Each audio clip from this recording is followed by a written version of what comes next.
নির্বাচন এবং গণভোটকাল এ উপলক্ষে রাজধানীর বিভিন্ন কেন্দ্রে শুরু হয়েছে নির্বাচনী সরঞ্জাম পাঠানোর সব প্রক্রিয়া।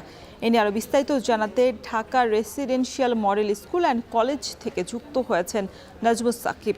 সাকিব, নির্বাচনী সরঞ্জাম বিতরণের সবশেষ কী পরিস্থিতি জানাবেন এবং নিরাপত্তা ব্যবস্থা কেমন দেখছেন? ঢাকার রেসিডেন্সিয়াল কলেজ আছে সেখানে কিন্তু রয়েছে এবং সেখানে বেশ কয়েক ঘন্টা ধরে আসলে যে বিতরণ সেই বিতরণটা কিন্তু শুরু হয়ে গিয়েছে এবং দেখেছি যে এখনো পর্যন্ত বলা যায় যে প্রায় অর্ধেকের কিছুটা কম বলা যায় বিতরণ কিন্তু হয়েছে। একটু দেখাতে চাই যে 138টি কেন্দ্রে কিন্তু এই যে ঢাকা 13 আসনে যে নির্বাচন সেই নির্বাচনে 138টি যেহেতু কেন্দ্র রয়েছে সেই 138টি কেন্দ্রের যেই নির্বাচনী যে সরঞ্জামগুলো রয়েছে সেই সরঞ্জামগুলো মূলত ঢাকা রেসিডেন্সিয়াল কলেজ থেকে আসলে দেওয়া হচ্ছে এবং সেটা কয়েক ঘন্টা আসলে পেরিয়ে গিয়েছে এবং এরই মধ্যে আমরা দেখেছি যে অন্তত 40 থেকে 50টি কেন্দ্রের যারা দায়িত্বপ্রাপ্ত কর্মকর্তা আছেন তারা কিন্তু তাদের যে সরঞ্জামগুলো রয়েছে সেগুলো বুঝে নিয়েছেন এবং তারই মধ্যে যেই স্বচ্ছ যেই ব্যালট বক্স সেই ব্যালট বক্সগুলো তারা বুঝে নিয়েছেন। এর বাইরে ব্যালট পেপার সহ নানা যে সরঞ্জামাদি রয়েছে সেগুলো নেওয়া হচ্ছে এবং যেহেতু এগুলো আসলে খুবই সেন্সিটিভ জিনিস, যেহেতু আগামীকাল নির্বাচন অনুষ্ঠিত হবে সেই নির্বাচন অনুষ্ঠানকে ঘিরে কোনো ধরনের অপ্রীতিকর অবস্থা যাতে তৈরি না হয় এবং এই সরঞ্জামের যাতে নিরাপত্তাগুলো অক্ষুণ্ণ থাকে তার জন্য পুলিশ থেকে শুরু করে আনসার সহ যারা আছেন তারা কিন্তু এক প্রকার নিরাপত্তা দিয়ে সেগুলো যানবাহনে উঠিয়ে দিচ্ছেন এবং তারা দায়িত্বপ্রাপ্ত যারা কর্মকর্তা আছেন তাদের সঙ্গেও কিন্তু আইনশৃঙ্খলা বাহিনীর সদস্যরা একেবারে নির্দিষ্ট যে কেন্দ্রগুলো রয়েছে সেই কেন্দ্রগুলোতে পৌঁছে দিচ্ছেন। একটু জানিয়ে রাখতে চাই যে ঢাকা 13 আসনে বেশ কয়েকজন আসলে প্রার্থী কিন্তু রয়েছেন। সেই প্রার্থীরা গত পরশু দিনই আসলে তাদের গতকাল সকালের মধ্যে আসলে তাদের যে প্রচারণা সেটা কিন্তু শেষ করেছেন এবং ঢাকা 13 আসনে জামায়াত জোট মনোনীত প্রার্থী মামুনুল হক, ধানের শীষ মনোনীত প্রার্থী ববি হাজ্জাজ সহ বেশ কয়েকজন প্রার্থী কিন্তু তারা আসলে আগামীকালের নির্বাচনে প্রতিদ্বন্দ্বিতা করবেন। ফলে ভোটারদের মধ্যে এই যে প্রার্থীদেরকে নিয়ে যেই আগ্রহ উদ্দীপনা এবং আগামীকাল ভোট দেওয়ার যে ব্যাপারটি সেটি আমরা আজকেও দেখতে পাচ্ছি এবং আগামীকাল হয়তো সুষ্ঠু নির্বাচন হবে সেই প্রত্যাশা কিন্তু আসলে ভোটাররা করছেন। এই ছিল ঢাকা রেসিডেন্সিয়াল মডেল কলেজ থেকে সবশেষ নির্বাচনী সরঞ্জাম বিতরণের খবর জানাচ্ছিলেন সহকর্মী নাজমুস সাকিব। দর্শক, এই বিষয়ে আরও বিস্তারিত জানাতে লক্ষ্মীপুর থেকেও যুক্ত হয়েছেন সহকর্মী আজহার লিমন।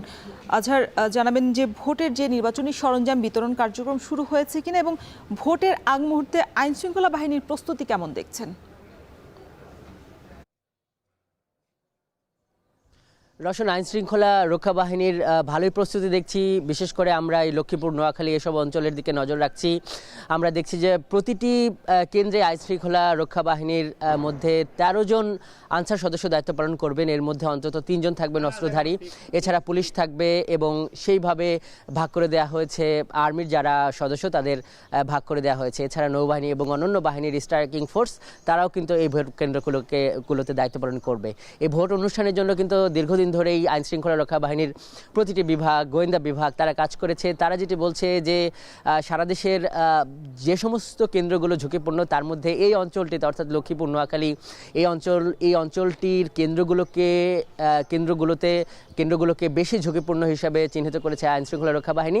আমাদের কাছে যে তথ্য আছে যে এই লক্ষ্মীপুরের যে 496টি কেন্দ্র রয়েছে এর মধ্যে অধিকাংশ অর্থাৎ 83টা বাদে সবগুলো কেন্দ্রই কিন্তু ঝুঁকিপূর্ণ হিসাবে চিহ্নিত করেছে আইনশৃঙ্খলা রক্ষা বাহিনী। এর মধ্যে 215টি আছে অতি ঝুঁকিপূর্ণ। সেই হিসেবে আমরা দেখছি যে আইনশৃঙ্খলা রক্ষা বাহিনীর বেশ একটা প্রস্তুতি আছে। এই সহকারী রিটার্নিং কর্মকর্তা যিনি ওনার সঙ্গে আমার কথা হয়েছে, আর্মির সঙ্গে কথা হয়েছে এবং বিভিন্ন পর্যায়ের বিভিন্ন বিভাগের কর্মকর্তাদের সঙ্গে কথা হয়েছে।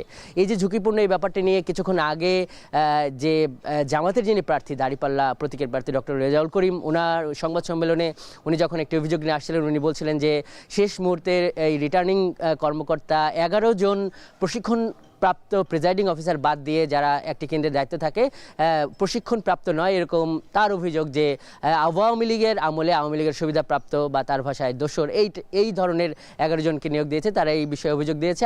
এই রিটার্নিং কর্মকর্তা বলে তাদের এ ব্যাপারে মানে ব্যবস্থা নেবার কিন্তু উনি আশ্বাস দিয়েছেন। উনি আমাকে এটি বললেন।